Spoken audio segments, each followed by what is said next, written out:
जय Hind friends, welcome to पूरा academy. पूरा एकेडमी में आपका बहुत बहुत स्वागत है। चलिए शुरू करते हैं आज का द हिंदू एडिटोरियल एनालिसिस, जिसमें सारी डिटेलिंग आपको जो भी आपका द हिंदू एडिटोरियल एनालिसिस है उसकी सारी डिटेलिंग इसी वीडियो में एक जगह पे दी जाती है, जिसमें आपको बैकग्राउंड डिटेलिंग भी आसानी से प्राप्त हो जाता है। चलिए बढ़ते हैं, जल्दी से देखेंगे क्या इंपॉर्टेंट न्यूज़ है। फ्रंट पेज पे ये न्यूज़ निकला है, सीएम को लेकर के काफ़ी बात विवाद चल रहा था कि महाराष्ट्र में किस प्रकार से गवर्नमेंट फॉर्म होगी, और यहाँ पे उसी की बैठक आपके दिल्ली कैपिटल में हो रही है।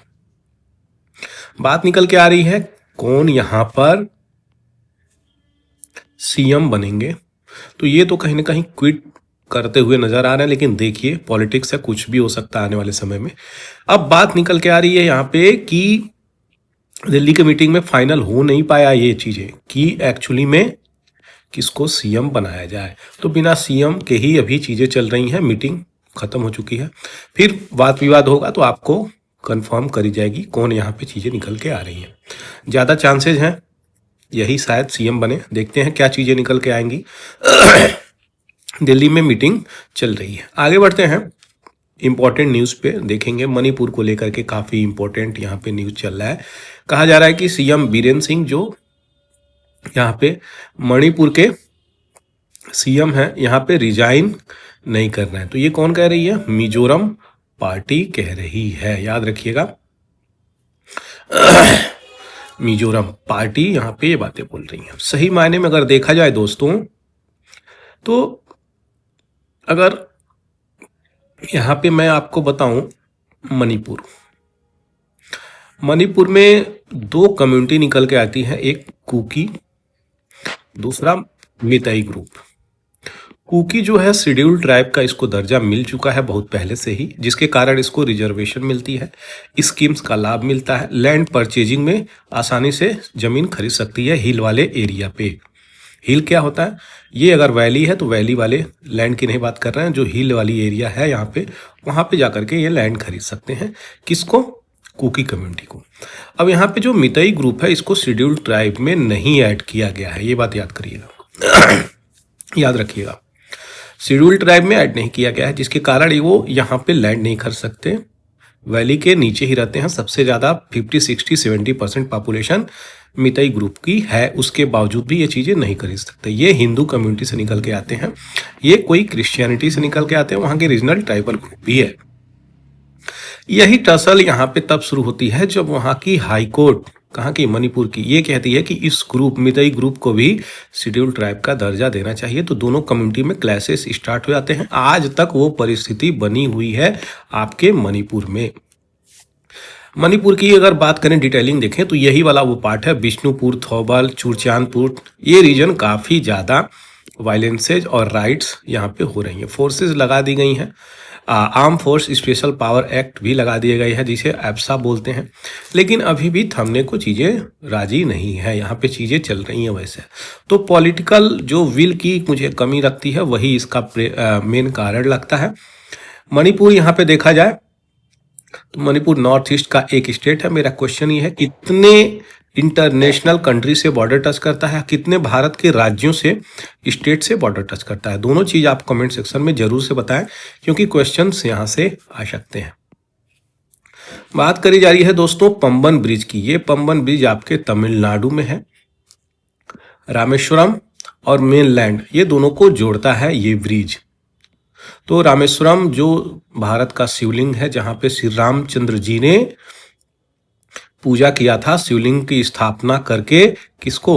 भगवान शिव जी का। तो वो शिवलिंग आपका रामेश्वरम में है। आज भी बहुत बड़ी टेम्पल है वो। मैं वहाँ पे विजिट किया हूँ, मैं गया हूँ यहाँ पे। काफ़ी सुंदर जगह है, रमणीय स्थल है, हर एक दृष्टिकोण से बहुत सुंदर जगह है। यहाँ पे बात करी जा रही है कि जो रेलवे बोर्ड है वो एक कमेटी फॉर्म करी गई है। इश्यू क्या निकल के आ रहा है कि जो रिपोर्ट बनाया जा रहा है यहाँ पे पंबन ब्रिज पे, वो है कि वहाँ पे बहुत सारे लूप होल्स निकले हैं, यानी ब्रिज को बनाने में कुछ कमियां निकल के आई हैं। उसी के लिए यहाँ पे कमेटी बैठी है, वो कमेटी अब जांच करेगी। बात इस कमेटी के अंतर्गत ये आ गई है कि ये कमेटी जांच करके रिपोर्ट अब गवर्नमेंट को बताएगी।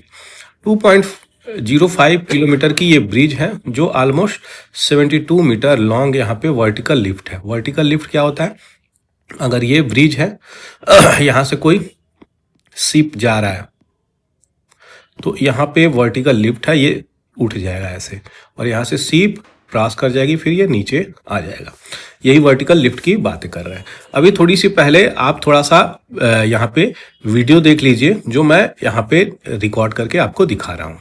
Mainland from Mandapam to Rameshwaram Island. At 2.2 kilometers, it is the second longest sea bridge in India. And you know what's cool? It used to open from the middle and let large vessels pass. It was India's first sea bridge constructed in 1914. Just to give some context, in 1914, the television was just a dream. Then the new bridge has an awesome vertical lift with 100 spans stretching around 2 kilometers and starting 3 meters higher than the existing bridge. This new bridge will be the second longest sea bridge in India and the very first. तो दोस्तों कुछ इस प्रकार का bridge था जो आपको मुझे बताना था, और इसी की यहाँ पे इंक्वायरी बैठी है इस ब्रिज की। देखते हैं क्या बेस्ट प्रैक्टिसेस फॉलो किया जाता है, क्योंकि ये काफ़ी इंपॉर्टेंट ब्रिज हो जाता है। इस ब्रिज का इतिहास देखा जाए तो अंग्रेजों के समय का ये ब्रिज निर्माणाधीन था। आगे बढ़ते हैं, देखेंगे नए इंपॉर्टेंट न्यूज़ की तरफ। तो यहाँ पे सीएम हेमंत सोरेन जी झारखंड के चीफ मिनिस्टर, और इनको स्वाइन सेरेमनी दिला रहे हैं कौन? गवर्नर संतोष गंगवार साहब। याद रखिएगा, गवर्नर संतोष गंगवार हैं यहाँ पे गवर्नर, जो हेमंत सोरेन जी को यहाँ पे चीफ मिनिस्टर की ओथ सेरेमनी दिला रहे हैं। आगे बढ़ते हैं, ग्रैप 4 की बात करी जा रही है दिल्ली में, दिल्ली एनसीआर। तो ग्रैप 4 क्या होता है? Graded action response plan. तो यहाँ पे ग्रेडेड एक्शन रेस्पॉन्स प्लान ये ग्रैप 4 दिल्ली में लागू हुआ है। अब दिल्ली में लागू हुआ है, यहाँ पे CAQM ये चीज़ें लागू करने की जिम्मेदारी रखती है, लेकिन जब यहाँ पे इसमें ढिलवाई देखी गई तो सुप्रीम कोर्ट हस्तक्षेप किया, और सुप्रीम कोर्ट के हस्तक्षेप करने के बाद ये कह रहा है कि भैया आप शांत रहिए, 2 दिसंबर तक हम देखेंगे क्या करना है, क्योंकि पॉल्यूशन लेवल अभी भी 450 प्लस चल रहा है। यहाँ पे दिल्ली की हम बात कर रहे हैं दोस्तों, दिल्ली में यहाँ पे इस प्रकार की प्रॉब्लम चल रही है, तो जिसके कारण बहुत सारी रेस्पिरेटरी प्रॉब्लम लोगों को आ रही है, हार्ट की प्रॉब्लम आ रही है सांस लेने में, और खास करके उनको जो अगर देखा जाए दिल्ली में जो बहुत लंबे समय से रह रहे हैं, तो कहा जाता है कि जो दिल्ली में रह रहे हैं उनकी 10 से 12 साल तक आयु घट गई है। अगर वो 70 साल जीते हैं तो 58 पे टपक जाएंगे, ये वाली बातें बोली जा रही हैं। एंट्री ऑफ ट्रक्स बैन करी गई है, यानी हैवी जो व्हीकल हैं डीजल वाली वो दिल्ली एनसीआर में प्रवेश नहीं कर सकते। इस ग्रेडेड एक्शन रिस्पांस प्लान 4 के अंतर्गत ये सारी चीज़ें आती हैं। लेकिन जो पुलिस है वो पुलिस सेंट्रल गवर्नमेंट के अंतर्गत आती है, जो होम मिनिस्ट्री दिल्ली की कंट्रोल करती है, दिल्ली पुलिस की। दिल्ली पुलिस यहाँ पे सख्ती अगर बरतेगी तब इस प्रकार की चीज़ें चलेंगी। यहाँ पे BS6 डीजल व्हीकल, यहाँ पे LNG और CNG ये सब चीज़ें अलाउ करी गई हैं, एम्बुलेंस की सर्विस अलाउ करी गई है। BS6 क्या है?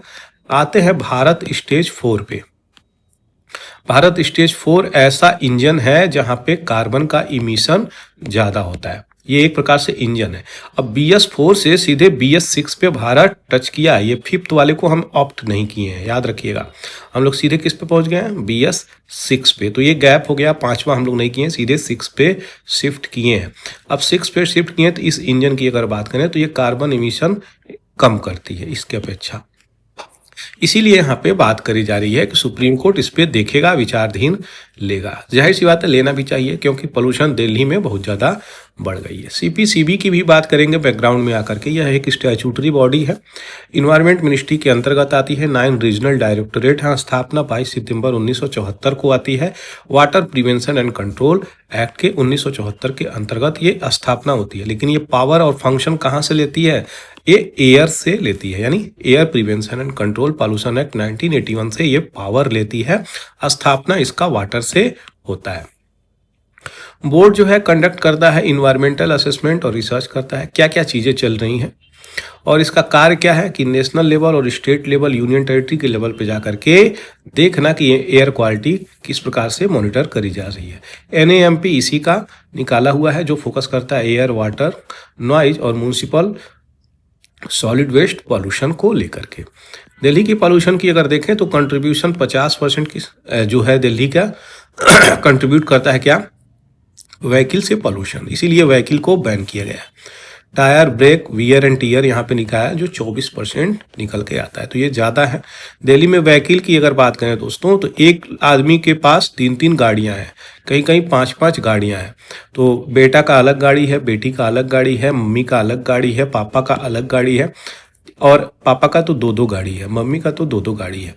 तो यहाँ पे बहुत सारी प्रॉब्लम है, एक ही फैमिली में 6-6 गाड़ी, 5-5 गाड़ी रखी जा रही है, तो जिसके कारण यहाँ पे प्रॉब्लम निकल के आ रही है। दिल्ली वालों की पेइंग कैपेसिटी अधिक है, जिसके कारण ये भी चीज़ें निकल के आती हैं कि भैया पैसे है तो जितना मर्जी उतना खरीद लो। याद करिए, मैं हमेशा कहता हूँ 12 नंबर का सस्टेनेबल डेवलपमेंट गोल जो आपको रिस्पॉन्सिबिलिटी देती है कितना प्रोड्यूस करना है, कितना कंजम्पशन करना है, तो ये अगर चीज़ें हो जाए ना व्यक्ति के अंदर तो पोल्यूशन ऐसे ही कम हो जाएगा।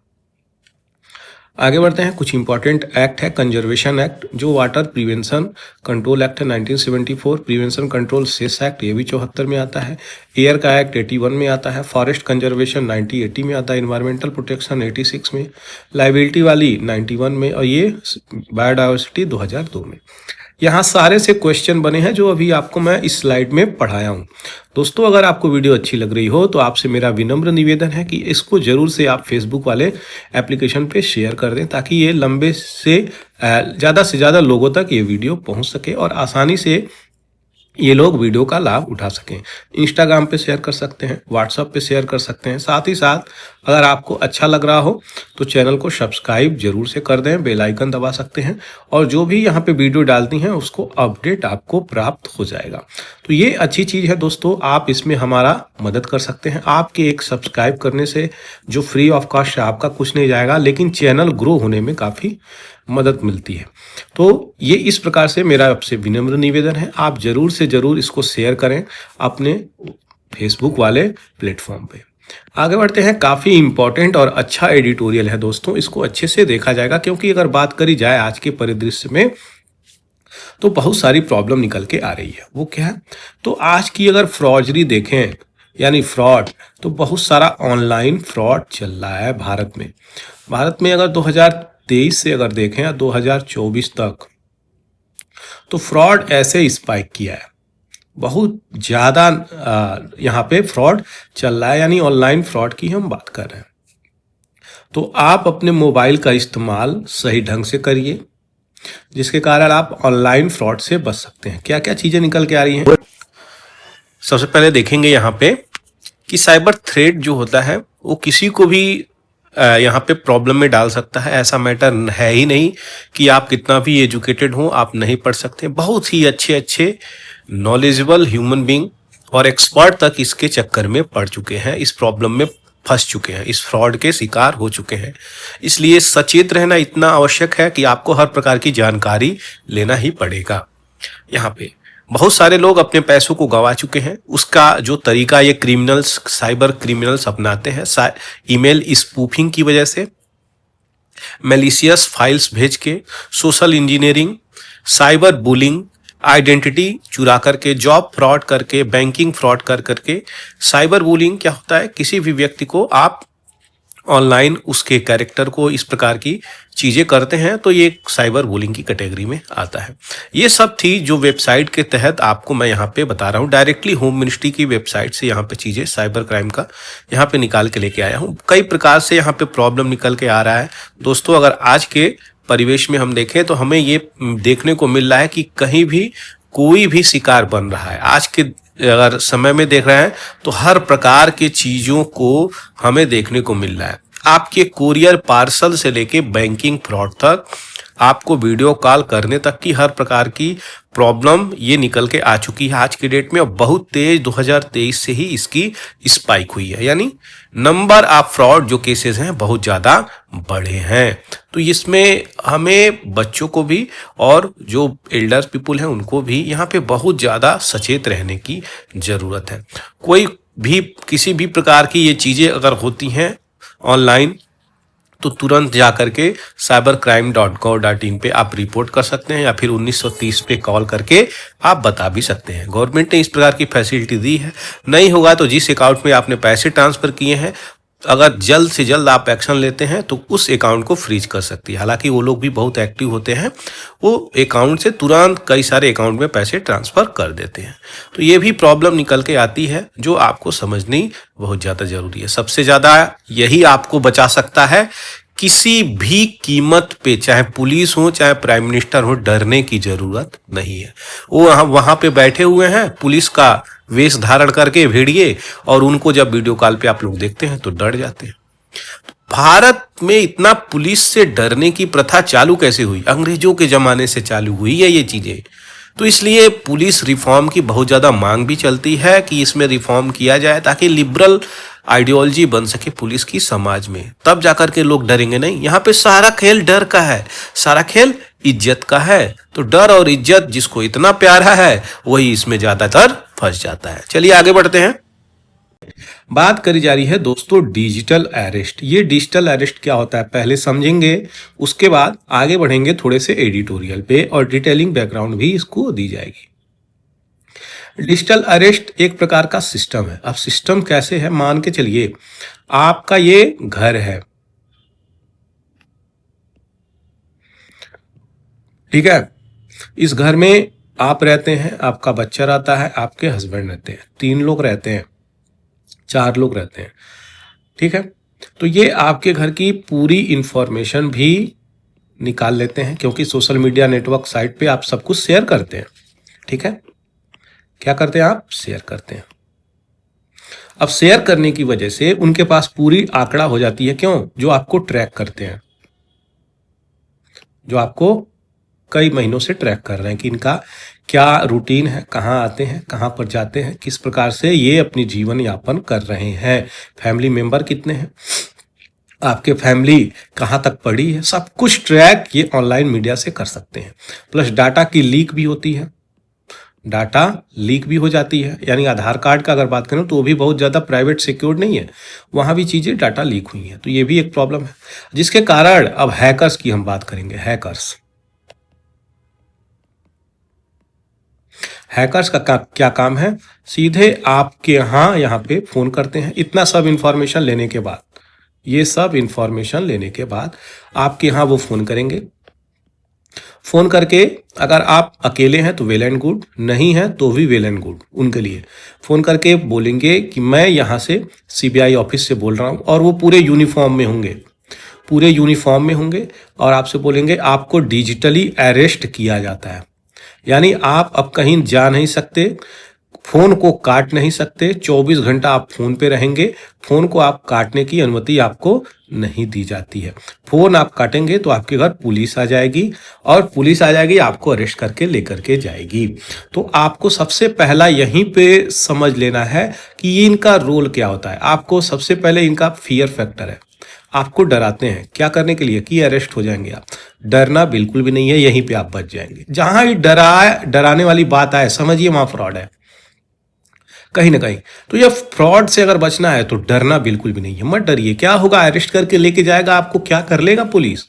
आप हमको ये बताइए, यहाँ पे डरने की आवश्यकता क्या है? आपके पापा अरेस्ट हो गए हैं, मम्मी अरेस्ट हो गई हैं, मान के चलिए आपका बच्चे को पे पकड़ लिए हैं, कुछ भी ऐसा कोई अगर चीज ऑनलाइन आपको फोन आता है, ऐसा बात कहता है, तो आपको बिल्कुल वहां पे घबराना ही नहीं है। कहा ठीक है आप अरेस्ट हो गए हैं, हमको उनसे बात करनी है। देखिएगा तुरंत ये बोलेगा नहीं आप किसी से बात नहीं कर सकते, या बात भी करेंगे तो दूसरे नंबर से कॉल करिए, क्योंकि ज्यादातर लोगों के पास दूसरा नंबर होता नहीं है, एक मोबाइल में 2-2 सिम रखते हैं, तो कारण यहीं पे बन जाती है। लेकिन जब भी आप दूसरे मोबाइल से बात करेंगे तो पता चलेगा कोई भी डिजिटल अरेस्ट व्यक्ति हुआ नहीं है, वो व्यक्ति सेफ है, अपना कार्य कर रहा है।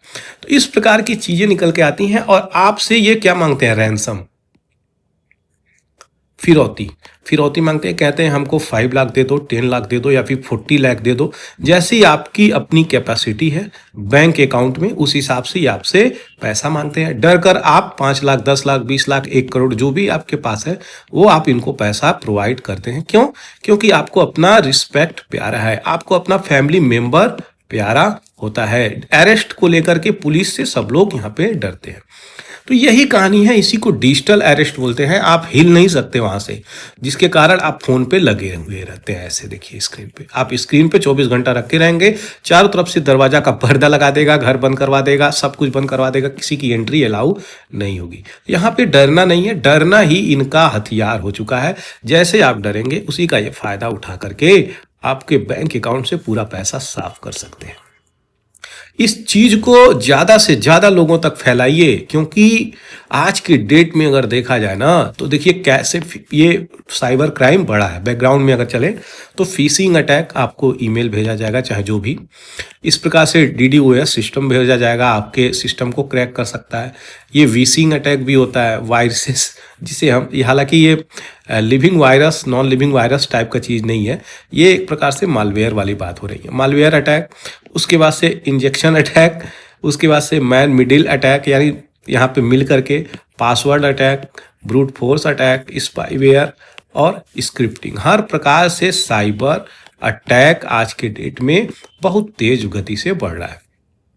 भारत के अगर ईपी सेंटर की बात करें, केंद्रों की बात करें, ईपी सेंटर कहाँ से निकला है ये वर्ड निकला है एक जो से जियोग्राफिकल टर्म पे। ईपी सेंटर वो जगह होता है जहाँ पे भूकंप वाली चीजें आती हैं। तो ये फोकस पॉइंट और ईपी सेंटर, ये दोनों एक पॉइंट होती हैं। फोकस पॉइंट नीचे और ईपी सेंटर ऊपर, जो पृथ्वी को पॉइंट दिखाता है जहाँ पे प्रॉब्लम सबसे ज्यादा भूकंप की होती है।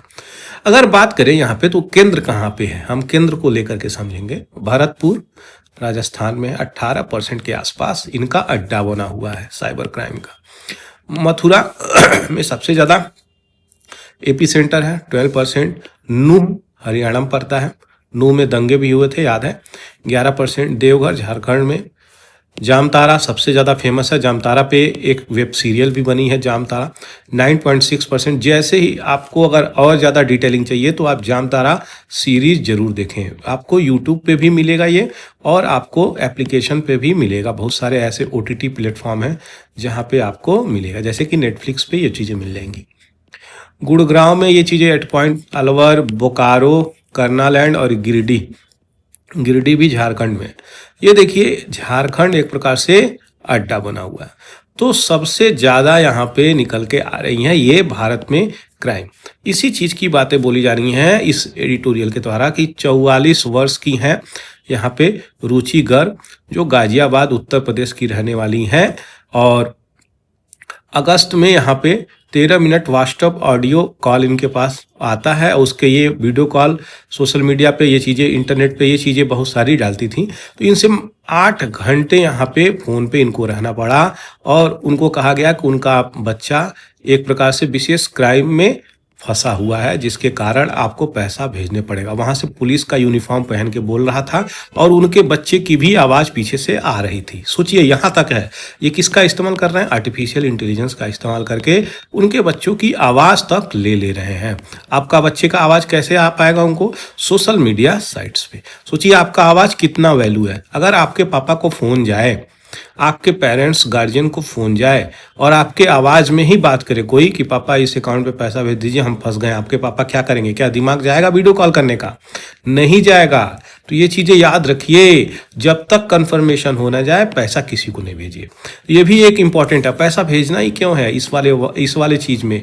आप डर के पैसा क्यों भेज रहे हैं? लड़िए, लड़ने का आपके पास राइट्स है, आपके पास राइट्स है, अधिकार है। तो बहुत सारा, कोई पुलिस इस तरीके का कार्य करता ही नहीं है कि डिजिटल अरेस्ट वाली चीजें लीगली होती हैं, ये इलीगल है। पहली बात ही, डिजिटल अरेस्ट कुछ चीज होती नहीं है, ये इलीगल है, साफ यहीं पे चीजें खत्म हो जानी चाहिए। और जब तक आप डरेंगे, समझ रहे हैं, जब तक आपके पास एक फियर फैक्टर होगा कि अरे हम अरेस्ट हो जाएंगे, तब तक आप पैसे देते रहेंगे। ये चीजें याद रखिएगा। तो ये जब तक आप डरेंगे और अपने इज्जत का इतना परवाह करेंगे कि मेरा इज्जत खत्म हो जाएगा, तो ये उसी का इस्तेमाल करके आपको एक्सप्लॉइट करते रहेंगे। बात कही जा रही है कि ये पेकिंग कितना, यहाँ पे मेजर स्कैम तमिलनाडु में भी चीज़ें हुआ। आपके बात करी जाए अगर उत्तर प्रदेश के गाजियाबाद में भी चीज़ें हुआ, तो इनसे बहुत सारा पैसा लूटा गया। व्हाट्सएप कॉल करके इनको लाइव रखा गया और इनसे पैसा भी लूटा गया। इस प्रकार की चीज़ें हैं जो इनके बच्चे की वॉइस भी मैच कर रही है बैकग्राउंड से, और पुलिस उनसे बात कर रहा है, जो फेक पुलिस है। तो ये चीज़ें निकल के आ रही हैं। इस क्राइम से हमें बचना पड़ेगा। बहुत सारा एआई का इस्तेमाल करके ये हमको फंसाते हैं। यहीं पे बात करी जा रही है जनवरी से लेकर के नवंबर तक, तो लगभग यहाँ पे देखिए 92,000 डिजिटल अरेस्ट के केसेस भारत में आए हैं। लगभग 2000 प्लस करोड़ का स्कैम यहाँ पे हुआ है। 2000 करोड़ रुपए का स्कैम भारत में हो रहा है और हम लोग अपने देश के नागरिकों का सेफ्टी और प्रिवेसी ये कर ही नहीं पा रहे हैं। तो कहीं ना कहीं भारत में बहुत सारी कमियां हैं, क्योंकि हम लोग अगर डिजिटल वर्ल्ड को प्रमोट कर रहे हैं तो हमें उसके लिए प्रिवेसी भी मैटर रखनी पड़ेगी। आज के डेट में दोस्तों आपका जो डाटा है ना वही प्रिवेसी नहीं है, आधार कार्ड ही प्रिवेसी नहीं है। तो ये प्रॉब्लम निकल के आ रही है।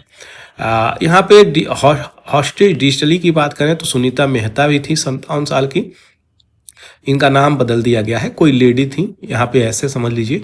तो ये दिल्ली में रह रही थी, लोकसभा इलेक्शन के पहले ही इनसे भी पैसे बहुत हद तक इसी डिजिटल अरेस्ट करके चुना गया, चोरी करी गई। तो क्राइम जो है यहाँ पे बढ़ता हुआ जा रहा है और केस भी बढ़ता हुआ जा रहा है। याद रखिए यहाँ पे 92,000 ऑलमोस्ट 1 लाख केसेस निकल के आए हैं। 2000 प्लस करोड़ रुपए की घोटाला भी हुई है। इस स्कैम को यहाँ पे निकल के आ रहा है जो आर्टिकल यहाँ 14C क्लॉज में ये चीजें मेंशन है कि किसी प्रकार से इलीगल पेमेंट यहाँ पे फैसिलिटेट करता है जो अकाउंट। तो यहाँ पे गुजरात, आंध्र प्रदेश में यहाँ पे चीजें चली गई थी, पकड़ी भी गई थी, और विशाखापट्टनम में भी चीजें चल रही हैं, वहाँ भी कई सारे लोगों को धर दबोचा गया है। तो यही चीजें थी जो मुझे आपको बतानी थी डिजिटल अरेस्ट को लेकर के, किस प्रकार से चीजें चल रही हैं। आशा करते हैं ये चीजें आपको समझ में आई होगी। आगे बढ़ते हैं। यहाँ पे माइनॉरिटी एक टर्म है दोस्तों।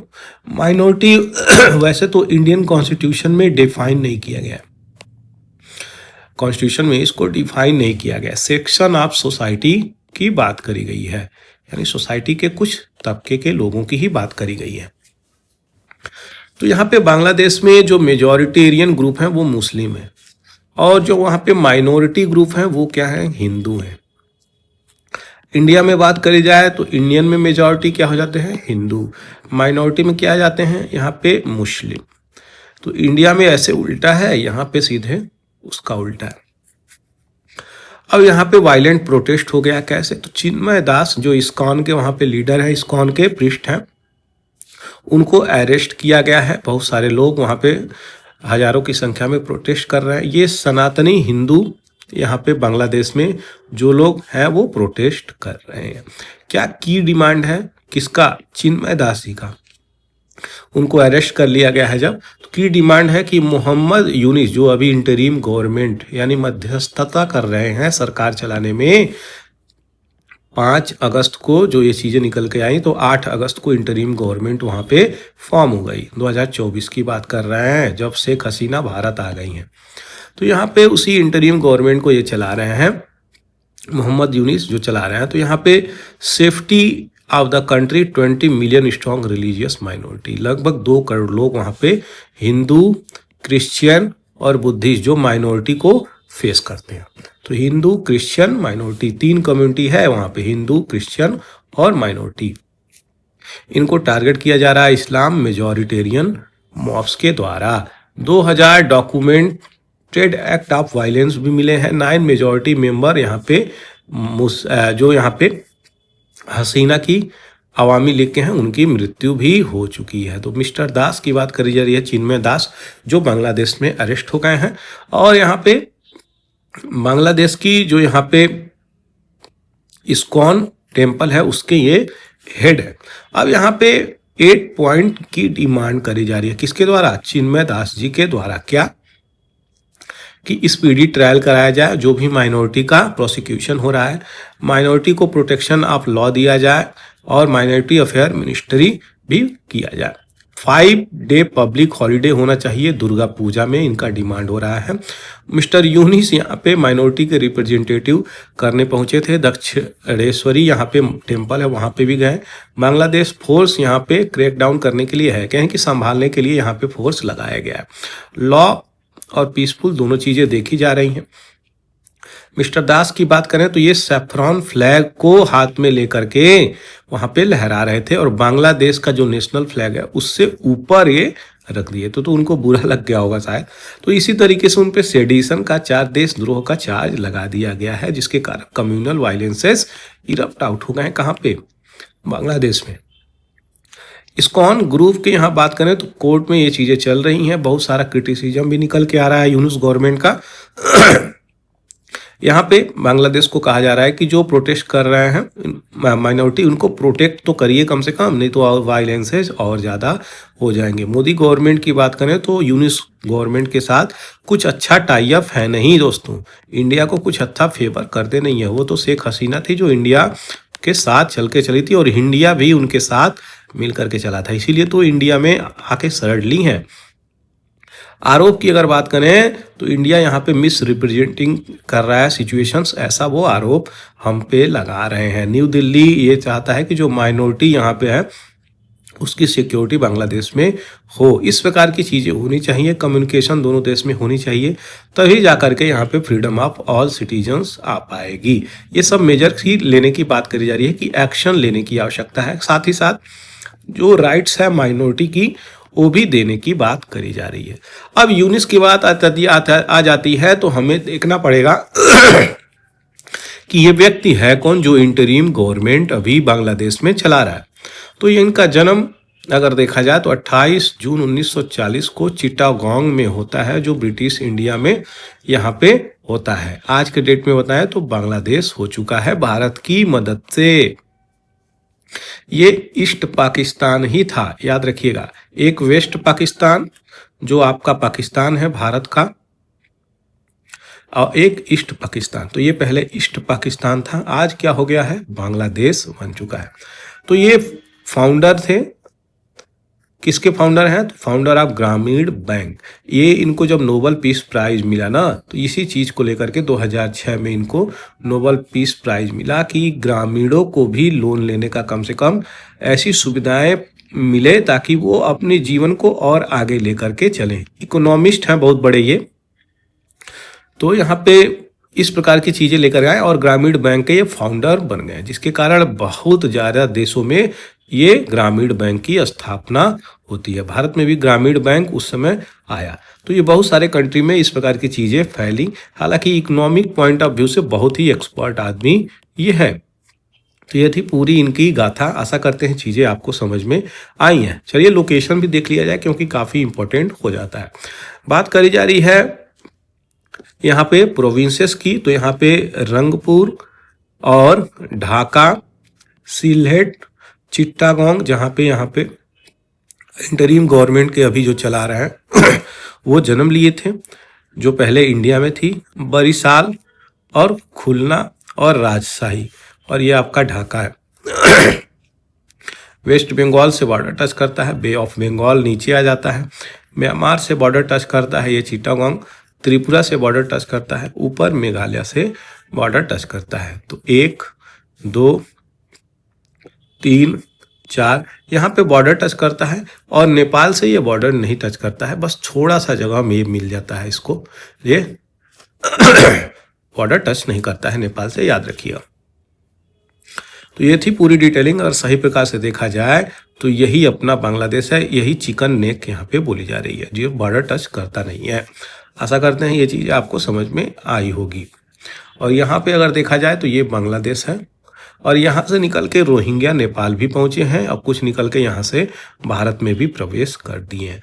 यहाँ से रोहिंग्या शिफ्ट करके यहाँ पे आए, फिर यहाँ से शिफ्ट करके इधर आ गए।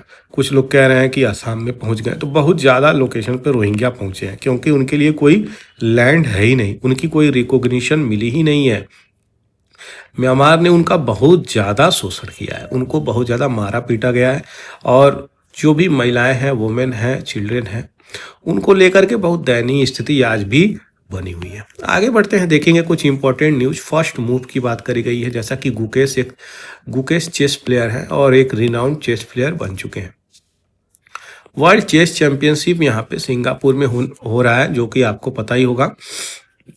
ये न्यूज काफ़ी इंपॉर्टेंट चल रही है। आशा करी जा रही है कि गुकेश यहाँ पे जीत के आएंगे। लेकिन यहाँ पे अगर देखा जाए तो गेम जो है चाइना के उनसे हो रहा था, तो यहाँ पे 1.5 से टाई हुआ है। लेकिन आगे अगर देखा जाए तो फर्स्ट एशियन ये खिलाड़ी थे जो यहाँ पे वर्ल्ड टाइटल लेकर के आए। कौन? तो वो है विश्व आनंद साहब लेकर के आए। और ये पहले इसे स्पोर्ट प्लेयर थे जो जिनको यहाँ पे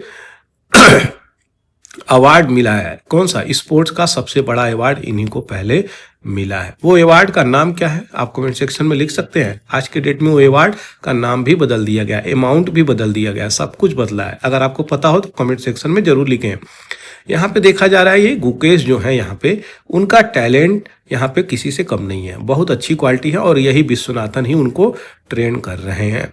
इंडिया और चाइना के बीच में जो बैटल हुआ है, चाइना यहाँ पे देखा जाए तो 3rd नंबर पे, हम 2nd रैंकिंग लेके आ रहे हैं। चेस ओलंपियाड बुडापेस्ट में जो हुआ है, इंडिया वहाँ पे गोल्ड भी जीता है। तो देखते हैं किस हिसाब से आगे चल रही है जो चीज़ें, वो आगे लेकर के वर्ल्ड चैंपियनशिप निकल के आ रही है, उसमें किस हिसाब से चीज़ें चलेंगी वो देखी जाएगी। सेंसस 2025 का एक कॉम्प्रिहेंसिव सिटीजन रजिस्ट्री बनाने के लिए व्याकुल है। बात करी जा रही है सेंसस की, जिसे जनगणना बोलते हैं। हर 10 साल में नियम था जनगणना होएगी। 1872 से हर 10 साल में जनगणना हो रही थी। ये पहली बार है जो कोविड के फ्लक्चुएशन से ये चीजें मिस हो गई, ये पहली बार है। इवन वर्ल्ड वार में भी ये चीजें चालू थी। याद रखिएगा 1941 में हम लोग सेंसस करा लिए थे, लेकिन ये पहली बार ऐसा चीज है जो रुक गया है। अब यहाँ पे एडिटर साहब क्या कह रहे हैं, तो बात करी जा रही है नेशनल पॉपुलेशन रजिस्टर की। 2025 की अगर सेंसस को देखा जाए तो ये इंक्लूड करता है नेशनल पॉपुलेशन रजिस्टर। और ये पहला स्टेप है क्या करने के लिए, तो national register of Indian citizen NRIC को स्थापना करने की। ये NRIC इसका मैंडेट कहाँ से लेता है, सिटीजनशिप एक्ट कब आया है, 1955 में, उसी से ये मैंडेट लेता है। यानी पावर कहीं ना कहीं उसी से ले रहा है। इसको रिन्यू किया जा रहा है और देखेंगे किस प्रकार से ये जो कमिटी है, सुब्रमण्यम कमिटी, ये किससे जुड़ी है, तो आपके सेंसस से ही जुड़ी है। क्वेश्चन आए तो छोड़ना नहीं है यहाँ से। दूसरी चीजें, सेक्शन 144 यहाँ पे क्या कह रहा है कि compulsory registration of all Indian citizen होगा। इसी कमिटी के अंतर्गत ये चीजें आ रही हैं। MNIC क्या है, मल्टीपर्पज नेशनल आइडेंटिटी कार्ड, जैसे कि फिशरमैन की आइडेंटिटी कार्ड यहाँ पे होनी चाहिए, किस हिसाब से वो मल्टीपर्पज वाली बात निकल के आ रही है। फिशरमैन का भी अलग आइडेंटिटी कार्ड यहाँ पे बनाने की बात करी जा रही है। NRIC यहाँ पे क्या इनहेंस करने की बात कर रहा है कि नेशनल सिक्योरिटी की बातें कर रहा है। जाहिर सी बात है नेशनल सिक्योरिटी की फोकस ज़्यादा हो गई है आज के समय में। वेरीफाइड सिटीजन को अगर यहाँ पे रजिस्टर करेंगे तो और भी अच्छी है। सबसे अच्छी बात, रिड्यूस करेंगे आइडेंटिटी जो फ्रॉड चल रहा है, डुप्लीकेशन चल रही है, इनेबल करेंगे टारगेट वेलफेयर और इंश्योर करेंगे सही मायने में जो बेनिफिट पहुंचना चाहिए उस तक पहुंचे। तो ये तभी होगी जब यहाँ पे सिक्योरिटी होगी और वेरीफाइड होगी। मल्टीफेज यहाँ पे जो प्रोसेस चल रहा है वो बहुत सारे प्रोसेस को लेकर है। बायोमेट्रिक डाटा भी यहाँ पे सेंसस में चीजें डाली गई हैं क्या कि एलिमिनेट किया जाए जो भी डुप्लीकेट सिटीजनशिप बन जा रहा है, उसी की प्रॉब्लम से निकल के यहाँ पे चलिए। 2011 के सेंसस को देखा जाए तो इंडिविजुअल को गिना गया था यहाँ पे और जो नाम था, जेंडर था, डेट ऑफ बर्थ था, marital place of birth, nationality, family, relationship, residency, socio economic indicator, ये सब डाला गया था। आज के बात करें 2025 का जो सेंसस आएगा, हमको लगता है 2026 में ये पब्लिश होगा, मार्च के लास्ट में। अब 2025 वाला अगर सेंसस देगा जो 2021 का ही सेंसस होगा, क्योंकि 2011 के बाद ये अभी हुआ नहीं है। तो यहाँ पे 31 प्रश्न डाले गए हैं, 31 प्रश्न डाले गए हैं और ये कहा जा रहा है कि ये डिजिटली चलने वाला है। आधार और NRIC, यहाँ पे आधार में हमारे पास पहले से ही सारी डाटा है जो लीक हो रही है, उसकी हमें प्राइवेसी मिली नहीं है। तो यहाँ पे उसी चीज़ को लेकर के कहा जा रहा है कि कास्ट को तो इंक्लूड करने की आवश्यकता ही नहीं है, बहुत सारी चीज़ें हैं, नाम को इंक्लूड कर आवश्यकता नहीं है, लेकिन यहाँ पे 31 क्वेश्चंस इस वाले जनगणना में डाले हैं। अच्छा, जो नया जनगणना है वो कहूँगा है उस 16वां जनगणना होगा, 16th।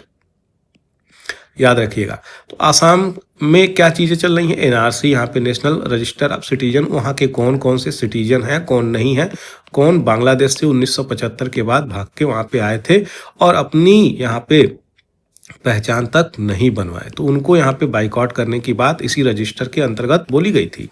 इस चीज़ को लेकर के भी काफ़ी इश्यू निकल के आता है बांग्लादेश में।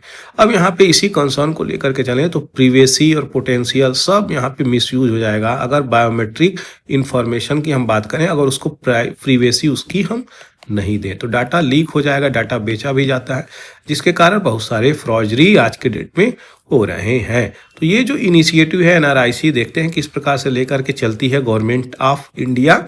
और सबसे ज़्यादा यहाँ पे ट्रांसपेरेंसी की ज़रूरत है, सही मायने में सिटीजन्स को लेके उसकी वेलफेयर चीज़ों को प्रमोट करने की ज़रूरत है, वेलफेयर एक्टिविटी के लिए ज़रूरत है, और यहाँ पे एक्यूरेट इन्फॉर्मेशन प्रोवाइड करी जाए, ये भी ज़रूरत है। एनआरआईसी इंक्लूसिव होना चाहिए, इक्विटेबल होना चाहिए, इफेक्टिव होना चाहिए, यानी राइट टू इक्वलिटी होनी चाहिए। यही इसमें बातें करी गई हैं। थोड़ा बैकग्राउंड चलते हैं। सेंसस की डिटेलिंग देखा जाए तो 10 साल में सेंसस होते हैं। यह हमारा 16वां सेंसस है 2021 में, जो अभी तक हुआ नहीं। 2026 में तो ये पब्लिश होगा, देखिएगा।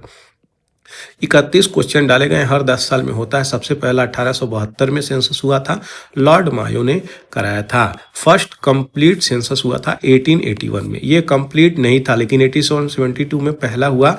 और कंप्लीट सेंसस की अगर क्वेश्चन पूछे तो 1881 में हुआ था। 1949 के बाद कंडक्ट किया जाता है जो सेंसस, वो रजिस्ट्रार जनरल और सेंसस कमिश्नर ऑफ इंडिया के अंतर्गत, जो होम मिनिस्ट्री सेंसस करवाती है, जो होम मिनिस्ट्री के अंतर्गत आती है, सेंसस करवाती है।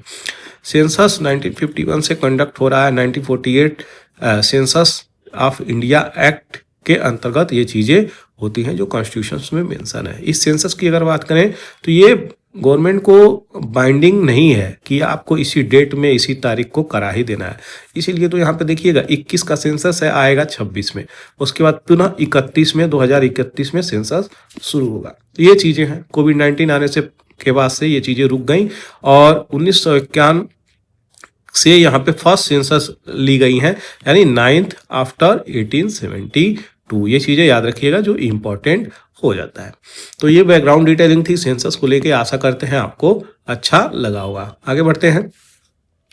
यहाँ पे do new scheme head of election amount to voter bribe. क्या जो भी इलेक्शन आने वाले हैं भारत में, उससे पहले उन स्टेटों में अलाउ होना चाहिए इस प्रकार की चीज़ें कि आप कोई नया स्कीम लेकर के आ जाएं, जिसके कारण वोटर खुश हो जाए और आपको वोटर दे दें। इसी को बोला जाता है दोस्तों पॉपुलिस्ट स्कीम। पॉपुलिस्ट स्कीम क्या है? मास को यहाँ पे कवर करती है, लेकिन यहाँ पे बात करी जा रही है कि ठीक इलेक्शन से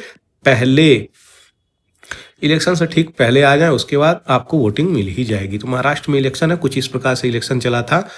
माझी लड़की बहन योजना, इसके अंतर्गत गवर्नमेंट क्या कर रही है? 1500 रुपये 21 से 65 साल के लोगों को दी रही है। तो ये बहुत बड़ी स्कीम है, जिसके कारण कहीं ना कहीं एक बोला जा रहा है यहाँ पे कि महाराष्ट्र में इलेक्शन जीतने का ये भी एक इम्पोर्टेंट कारण है। दूसरा एंगल देखा जाए तो कहा जा रहा है कि ये पॉलिटिकल प्रोसेस है, ये होना पड़ेगा, जो अपलिफ्ट करनी है आपके डाउन ट्रोडन सेक्शन सोसाइटी को, निचली तबके को ऊपर उठाना है, तो ये करना ही पड़ेगा। यहाँ पे ये दूसरा एंगल बोलना है। बहुत सारे दोस्तों ऐसी कंट्री हैं, कोई मिक्सर ग्राइंडर देना चाहती है, कोई रंगीन टीवी देती है, कोई मोबाइल देती है, कोई लैपटॉप देती है। ये सब क्या है? पॉपुलिस्ट स्कीम है। इससे भारत का विकास नहीं हो सकता। कुछ हद तक आप इसको टच कर सकते हैं, लेकिन ये समाधान नहीं है। सही मायने में आपको इन्हीं पिलर पे काम करना पड़ेगा। एजुकेशन, हेल्थ, सैनिटेशन, इंफ्रास्ट्रक्चर, इस वेलफेयर स्कीम की बात करनी पड़ेगी। इसमें हमें फोकस करना पड़ेगा। अपलिफ्टमेंट इसमें चाहिए, तभी जब वो स्किल्ड बन पाएंगे। तो ये चीज़ें निकल के आ रही हैं। ये रितिका खेरा है, IIT दिल्ली की प्रोफेसर। इनसे भी मैं मिला हूँ दोस्तों, बहुत ही अच्छी लेडी हैं और क्या रैशनल बातें करती हैं।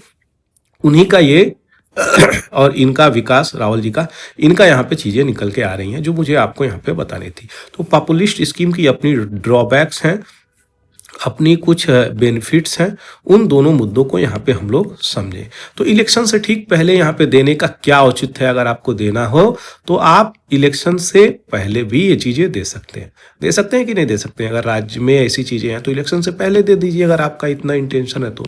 लेकिन ये इलेक्शन से पहले ही आती हैं भारत में ऐसी चीज़ें, तो भारतवासियों को समझना पड़ेगा आखिर क्यों आती हैं।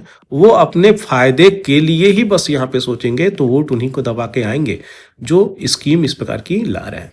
तो हमें इन सब चीज़ से ऊपर उठना पड़ेगा, क्योंकि ये हमारे रिप्रेजेंटेटिव हैं, ये हमारे रिप्रेजेंटेटिव हैं जो पार्लियामेंट में जा करके रिप्रेजेंट करते हैं किसको, आप लोगों को। तो ये इनकी पावर आपसे जुड़ी है, सबसे ज़्यादा पावर आप ही लोगों के पास है। अल्टीमेटली वोट करके आप ही इन्हें पार्लियामेंट में भेजते हैं, तो पावर किसके पास है, आपके ही पास है।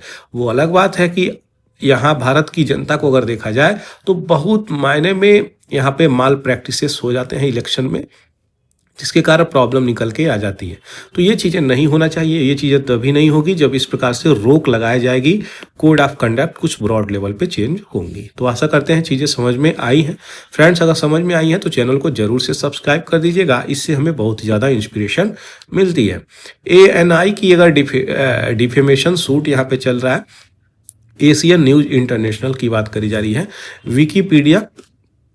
विकीपीडिया पे यहाँ पे चीज़ें कुछ ANI के खिलाफ गलत निकल के आ रही हैं, जिसे डिफेम करता है ANI, एशियन न्यूज इंटरनेशनल को, उसी के कारण विकीपीडिया पे दिल्ली गवर्नमेंट में केस निकल के आ रही है। एक जज बेंच कम्युनिटी यहाँ पे केस देख रहे हैं, देखते हैं क्या चीज़ें निकल के आएंगी, आपको बताई जाएगी। अब ANI आपको मैं बता दिया, ये छोटा सा न्यूज़ था इसीलिए सोचा आपको डाल दें, क्योंकि विकीपीडिया जो है दोस्तों वहाँ पे एक NGO टाइप से कार्य होती है, यानी फ्री कार्य होती है। वहाँ पे जो भी एक्सपर्ट होते हैं वहाँ पे अपडेट करते हैं।